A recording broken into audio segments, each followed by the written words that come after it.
మధ్యార్జునం అంటే చంద్రశేఖరేంద్ర సరస్వతి స్వామి వారికి ప్రాణం, అంతిష్టం ఆ క్షేత్రం అంటే.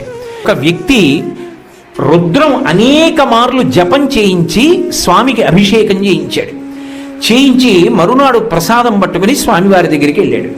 గబగబా తట్ట పట్టుకెళ్ళి అక్కడ పెట్టి మధ్యార్జున ప్రసాదం స్వామి స్వీకరించండి అన్నాడు. ఆయన తట్ట వంక అలా చూసి కళ్ళు మూసుకున్నారు.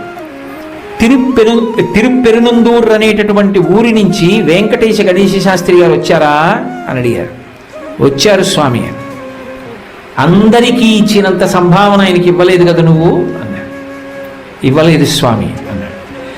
ఆయన వయోవృద్ధులైపోయారని, 82 ఏళ్ళు వచ్చేసాయని, ఆయన గబగబా రుద్రం చెప్పలేకపోయారని, మధ్య మధ్యలో కళ్ళు మూసుకున్నారని ఆయన మీద కేకలేసావు కదా వెళ్ళి అన్నాడు. వేశాను స్వామి.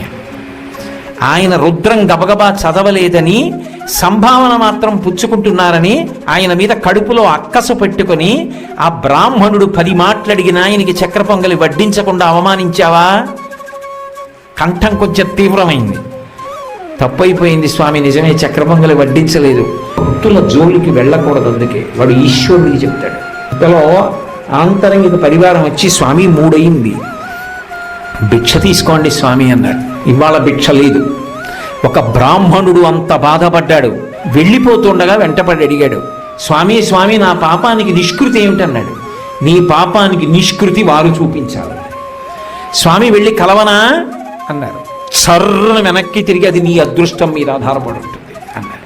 వెంటనే బయలుదేరి వెంకటేశ గణేశ శాస్త్రి గారు ఉండే ఊరు పరిగెత్తి ఆయన ఫలానా చోట ఉంటారా వీధిలో అని తెలిసింది. వెళ్ళి ఆ వీధి మొదట్లో అడిగాడు, వెంకటేశ గణేశ శాస్త్రి గారి ఇల్లు ఎక్కడండి అని అడిగాడు. అదిగో ఆ చిట్ట చివర ఇల్లే కదండి, బోలెడంత మంది జనం నిలబడ్డారే, అదే వారి ఇల్లు. నిన్నను ఎవరో ఒక దుర్మార్గుడు ఆయన అవమానించాట. రాత్రంతా కళ్ళనీళ్ళ పెట్టుకుని ఏడిచి బాధపడి చనిపోయారు తెల్లవారకట్టన్నాడు. ఆయన భిక్ష చేయలే స్వామి. ఫలితం ఏమైందో తెలుసా?